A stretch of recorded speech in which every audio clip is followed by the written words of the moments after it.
A seguir, IIGD Irajá.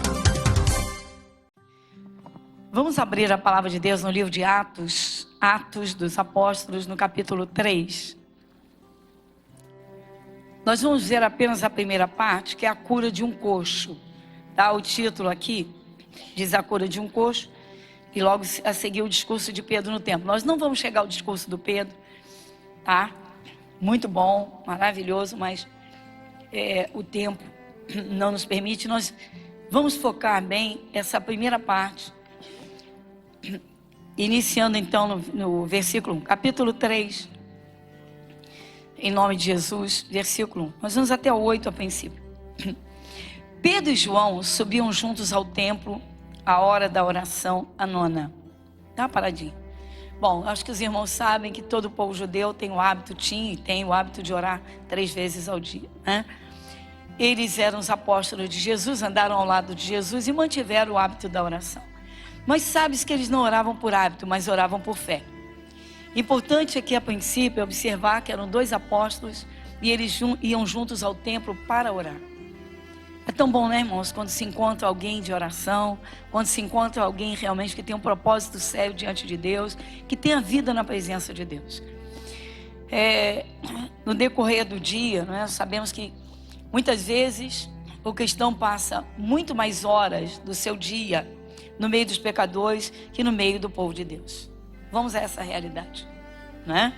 E o que acontece? Bom, o que acontece é que a necessidade da busca de Deus cresce bastante. Porque é impressionante, você no mundo parece que a unção é sugada. Você já percebeu isso? Eu acho que tem dia que você chega na casa de Deus, tipo, né, eu estou uma terra seca. Eu preciso me revestir de Deus, eu preciso receber. Isso é uma realidade, irmãos. Isso é uma realidade. E infelizmente também não são muitos os cristãos que no dia a dia, né, vivem da fé e que têm as suas conversas dentro da palavra, dentro do que é espiritual. Então nós sabemos que há, infelizmente, essa realidade, né, a que se enfrentar. E é muito difícil encontrar pessoas espirituais. Você encontra até pessoas que são de Jesus, mas que falam, muitas até falam de religiosidade, né? Falam de igreja, muitas falam, né, da teologia, mas não das revelações de Deus, não da boa conversa da fé. Por que isso é importante? Vamos lembrar aqui de 2 discípulos no caminho de Emaús. Você marca essa página aqui e vai comigo lá em Lucas, no capítulo 24. Iniciando no versículo de número 13. Também vamos ver só um pedacinho aqui. Evangelho de Lucas, capítulo 24, versículo 13. E eis que no mesmo dia iam 2 deles para uma aldeia que distava de Jerusalém 60 estádios, cujo nome era Emaús. Iam falando entre si de tudo aquilo que havia sucedido. E aconteceu que, indo eles falando entre si e fazendo perguntas um ao outro, o mesmo Jesus se aproximou e ia com eles. Mas os olhos deles estavam como que fechados, para que o não conhecessem. E ele lhes disse, lê comigo o versículo 17. E ele lhes disse, que palavras são essas que caminhando trocais entre vós, e por que estáis tristes? Amém, Jesus?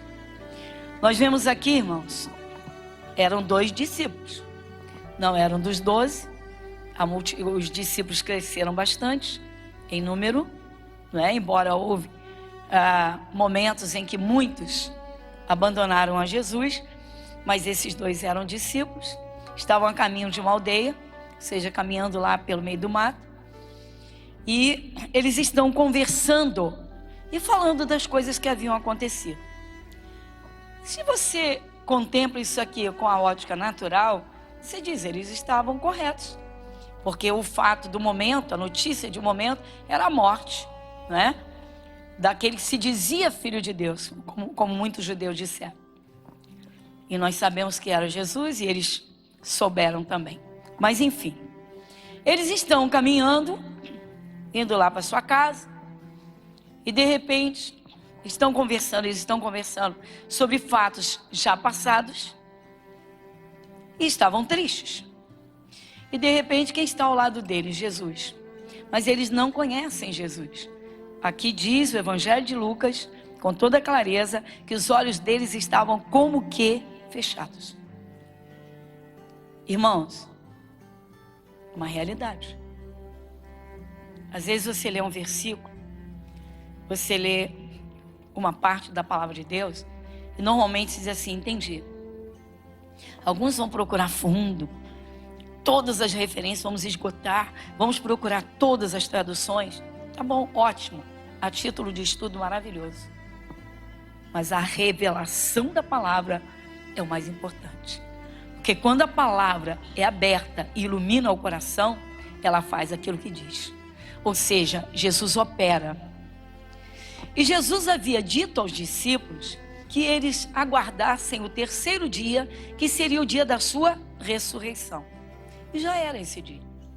Eles deveriam estar na nova notícia e não na notícia antiga. Há pessoas, irmãos, que entra ano, sai ano e não saem daquela amargura, da tristeza, do medo, do pânico. Estão sempre presas a coisas que as estão prendendo agora, mas que já são coisas antigas, que já deveriam ter sido vencidas, que já deveriam ter sido deixadas para trás.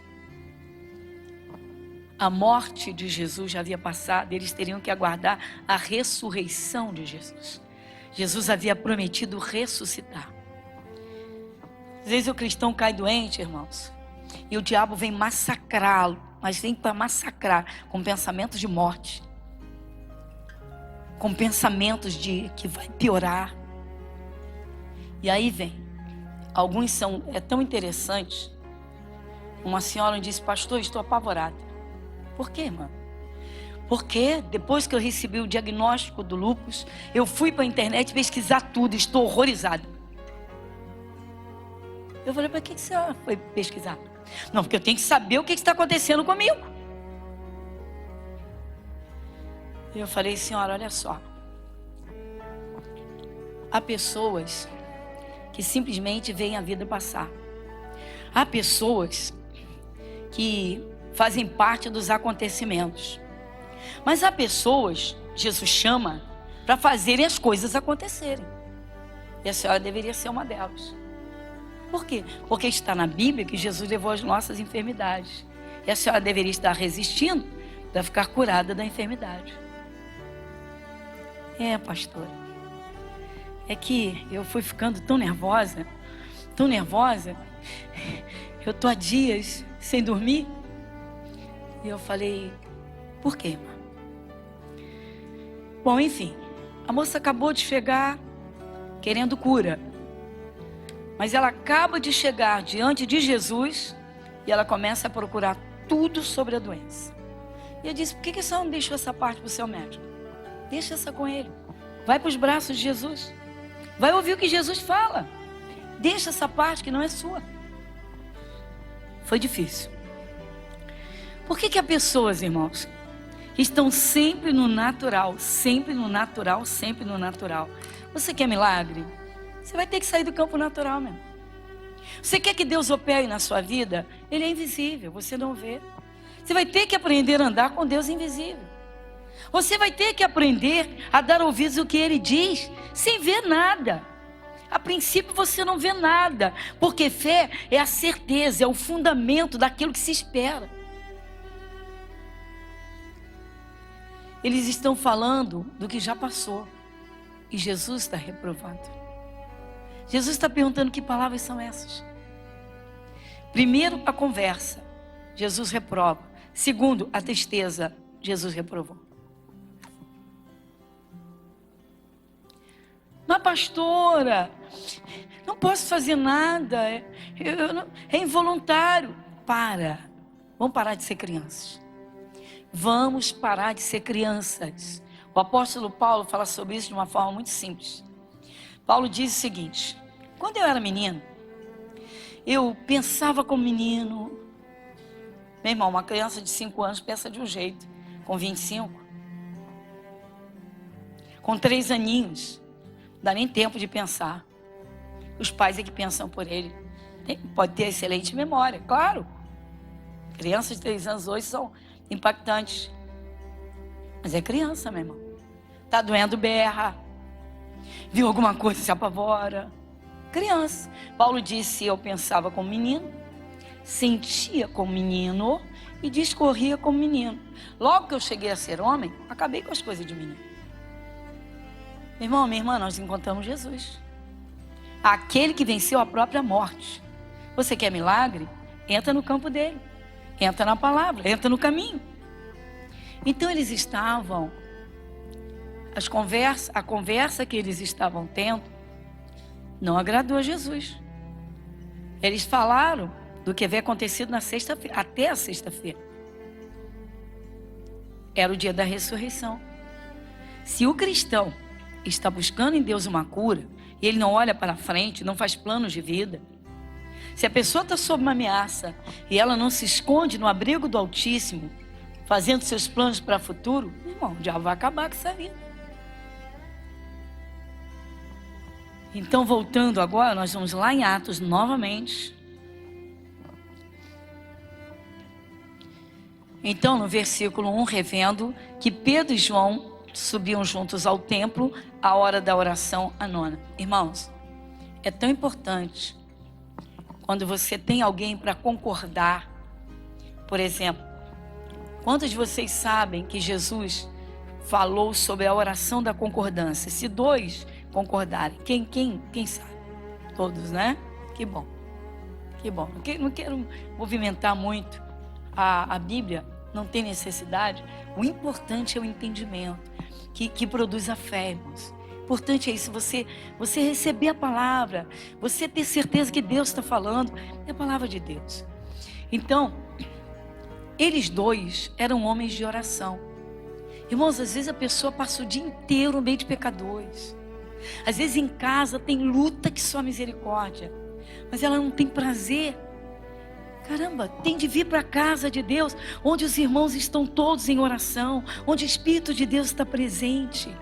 E quando encontra alguém de fé, que tem realmente a palavra, por que conversar natural? Por que ficar falando de acontecimentos? Não, fulano, você viu o que aconteceu no bairro tal? Você viu quantas mortes? Para, meu irmão. Não, pastor, a gente não pode viver alienado. O que Jesus falou com os 2 no caminho de Emaús? Que palavras são essas? Que conversa é essa? E diz ali que eles estavam falando de tudo que havia acontecido. Tudo tem seu momento, irmãos. Mas quando você tiver uma oportunidade de conversar dentro da palavra, não é recitar versículo não, gente. Tem um engano, é um engano tão violento, tão religioso que, olha, tem hora que dá estresse, viu? Misericórdia. Quando a pessoa é de Jesus mesmo, irmãos, Jesus está tão dentro dessa pessoa que ele se misturou com ela. O apóstolo Paulo disse: não mais vivo eu, Cristo vive em mim. Ao ponto de alguém dizer ai, e a pessoa dizer ai por quê? Não é sai? Mas o outro diz: o que que foi? O que que foi? Ai, o que que foi? É desse jeito que as pessoas estão, os evangélicos estão. Então, eles 2 subiam ao templo para a oração. Irmãos, eram homens de oração, tinham o hábito da oração. Falar de hábito, por que as pessoas hoje estão com umas ideias de que é moderno, né? Não criar hábitos. Ah, não, você tem que sair da mesmice. Ah, você tem que sair das mesmas coisas. Tem não, irmãos. Eu sempre digo, é tão gostoso você chegar na sua casa, encontrar sua casa no mesmo lugar.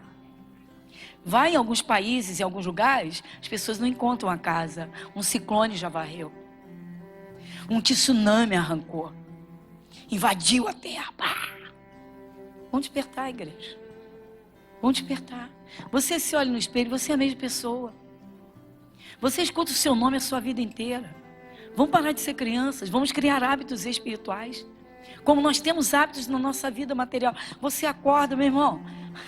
Ou você toma banho e escova os dentes, mas que você vai se cuidar, você cuida. Se não cuida, é um relaxado. Para. Você vive com bafo de onça. Por favor, me poupa. Mas a vida é isso, irmãos. O hábito da oração. Não precisa você necessitar que alguém te empurre para orar. Cria o teu hábito de oração. Agora, quando você encontrar alguém que verdadeiramente anda com Deus, aproveite essa presença, meu irmão. Conversa sobre Jesus. Fala sobre Jesus. Fala das grandezas de Deus. Aproveita para profetizar um na vida do outro. E aí, hoje você só vê as pessoas, cuidado, cuidado, olha aí, que pode ser com você, que amanhã pode ser. Para.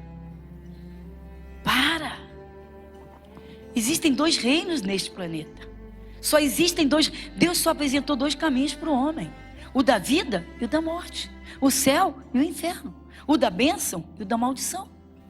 Existem 3 caminhos? Existe mais um caminho?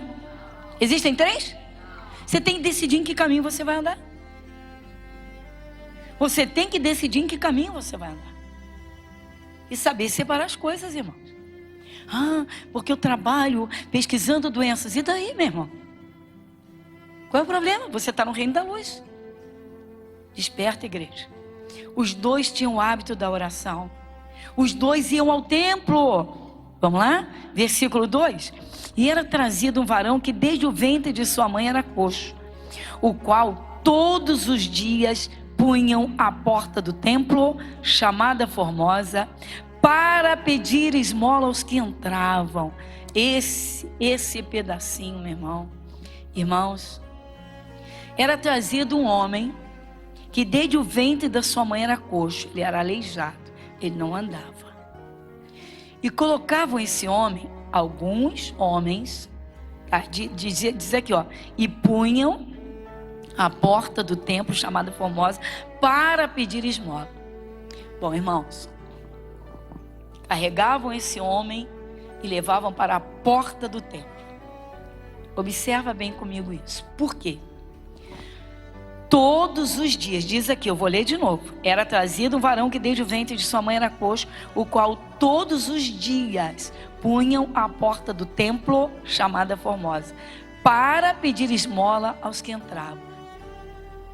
Era uma das portas do templo, era a principal, chamada Porta Formosa, e ele estava lá para pedir esmola.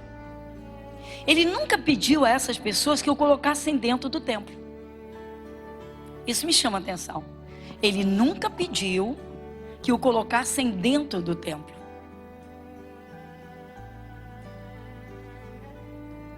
Ele queria ficar na porta com o único objetivo de pedir esmola.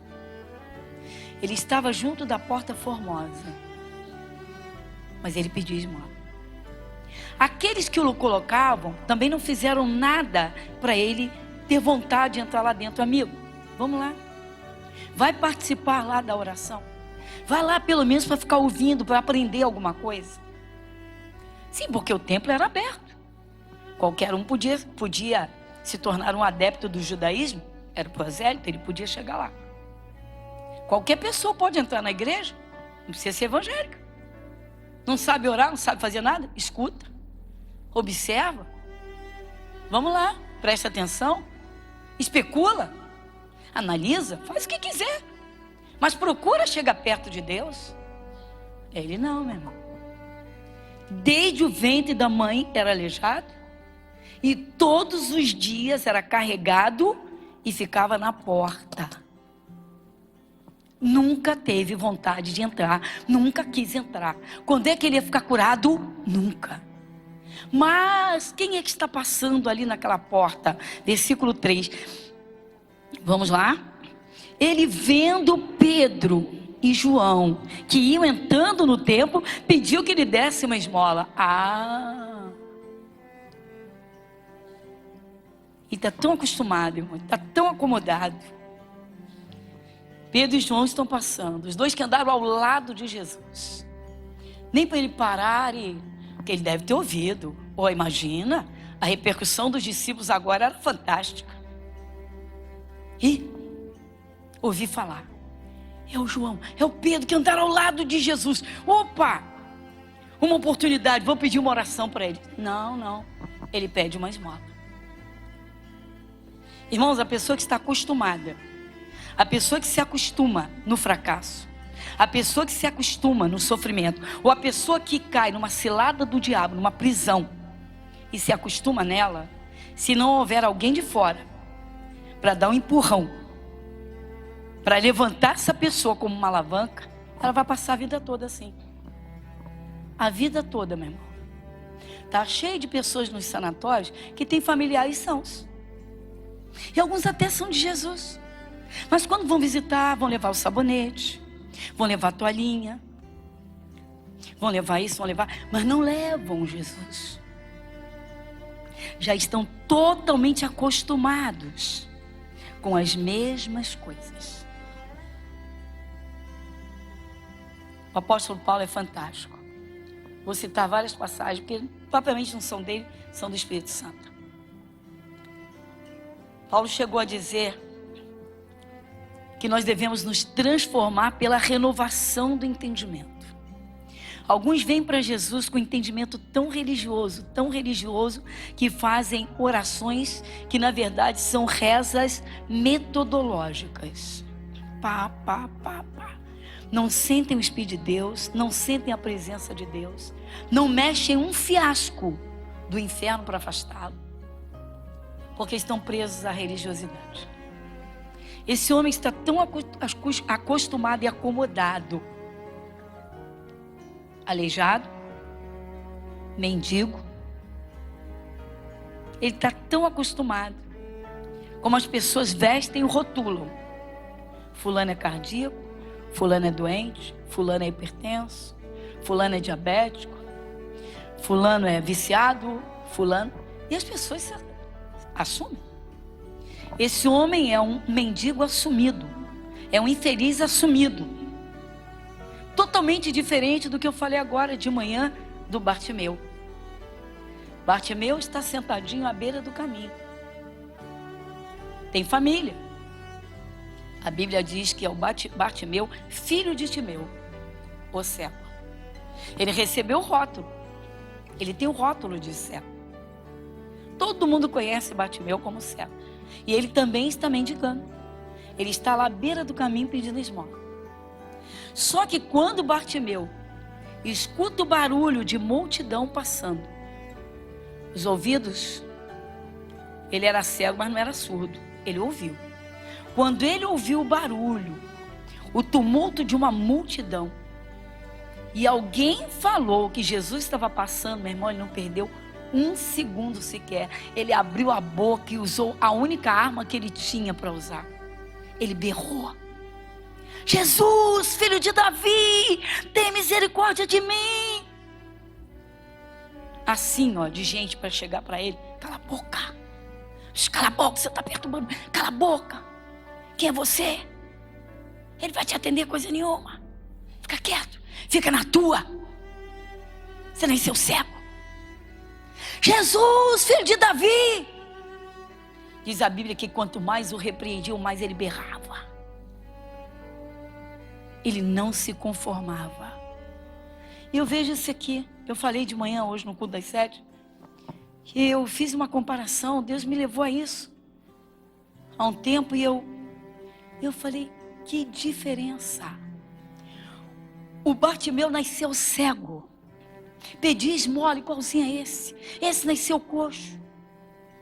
Pedia esmola. Esse aqui está diante de 2 apóstolos que andaram ao lado de Jesus. Estende a mão para pedir esmola. As pessoas no mundo, irmãos, estão tão acostumadas, que umas rotulam as outras e ajudam as outras no sofrimento. E quando ajudam é aquele consolo. Aguenta firme, irmão, tem gente pior que você. Aguenta aí, meu irmão. O sujeito está caído, o outro ainda vai, né? Fica tranquilo, o chão não passa. Não, é impressionante. Irmãos, para levar para baixo, gente, é impressionante. Impressionante. Eu tenho uma pessoa aqui, não vou nunca apontá-la, obviamente, mas serve de exemplo de perseverança, de persistência, que fez 5 vezes concurso público. Porque queria entrar naquela carreira. E não conseguiu. Fez a primeira, não deu, fez a segunda, e na terceira a família debochava. Vai de novo, você não sabe que não vai conseguir. Todo mundo dizia. Não tinha Jesus. E não vai conseguir, e não conseguia. Encontrou Jesus, 5ª vez. Disse, eu vou ser isso em nome de Jesus e vou provar para vocês. E é há muito tempo. E entrou para a carreira. Agora, 5 vezes, pastor, a família toda zombava da minha cara. Família toda. Só que eu disse, eu vou conseguir. Eu vou conseguir. Eu sou perfeito, eu sou inteligente, eu vou conseguir. E a família, você não vai conseguir. Você não é inteligente, você não consegue, você é burrinha. Aí esse pastor várias vezes chamaram de burrinha. Isso para não dizer assim, sua burra. Então vinham com um diminutivo que dá um toquezinho de carinho, né? Sua burrinha. Né? Para não dizer assim, jumentinha. Hã? E ela disse, na 5ª vez eu consegui. E eu vi o cego Bartimeu desse jeito, porque diz a palavra que muitos o repreendiam para que ele se calasse, e ele gritava cada vez mais alto. Sabe por quê, irmãos? Porque ele viu a grande oportunidade do encontro com Jesus. Tem gente que já teve um encontro com Jesus, meu irmão, mas não vê a oportunidade que Deus abre em cada amanhecer para crescer espiritualmente, para chegar mais perto, para conhecer melhor a Jesus, para aprender mais dele, para receber mais dele. A gente vê cristãos, pessoas que se convertem, entra ano, sai ano com as mesmas doenças, entra ano, sai ano com os mesmos fracassos, entra ano, sai ano com as mesmas mazelas, pior, entra ano e sai ano com os mesmos frutos podres. Eu vejo esse homem nesse estado. Nasceu aleijado, coxo, pede esmolas, está na porta da casa de Deus, mas não entra. Tem gente que está dentro, mas está fora. Às vezes a pessoa está dentro da igreja, irmãos, mas não se importa em fazer um estudo bíblico, não se importa em se encher do Espírito de Deus, não se importa em crescer espiritualmente, não se importa em procurar conhecer a Deus para dizer, Senhor, será que eu estou conseguindo te agradar? Me ensina. Tem gente que não se importa. Aliás, os cristãos hoje, meu Deus, parece que virou chavão. Quero minha bênção, vou buscar minha bênção, quero minha bênção. Esse homem está na porta do templo, mas ele está acostumado com a vida que ele tem e ele não pensa em mudar de vida. Só que ele vai dar de cara com Pedro e João, que não têm o pensamento dele, mas que adquiriram a mente de Cristo. Eles andaram ao lado de Jesus e conseguiram. Eles agora pensam como Jesus. E aí, versículo 4. E Pedro com João, fitando os olhos nele, disse, olha para nós. Tá uma paradinha? Tem gente que se converte, irmãos, passa 20 anos. A família olha, não vê mudança nenhuma. Tem gente que se converteu há anos. Não tem um membro da família que possa abrir a boca e dizer, fulano mudou. Fulano é outra pessoa. Fulano nem de longe é aquele que era. Era insuportável agora. Fulano era um fracassado. Precisa ver agora a alegria que ele tem com essa fé que ele tem em Jesus. Olha, Pedro e João disseram, olha para nós. Ou seja, nós estamos aqui de pé. Mas pastor, ele era aleijado. Olha para nós. Olha para nós. Igreja Internacional da Graça de Deus, Avenida Monsenhor Félix, 1120, Irajá.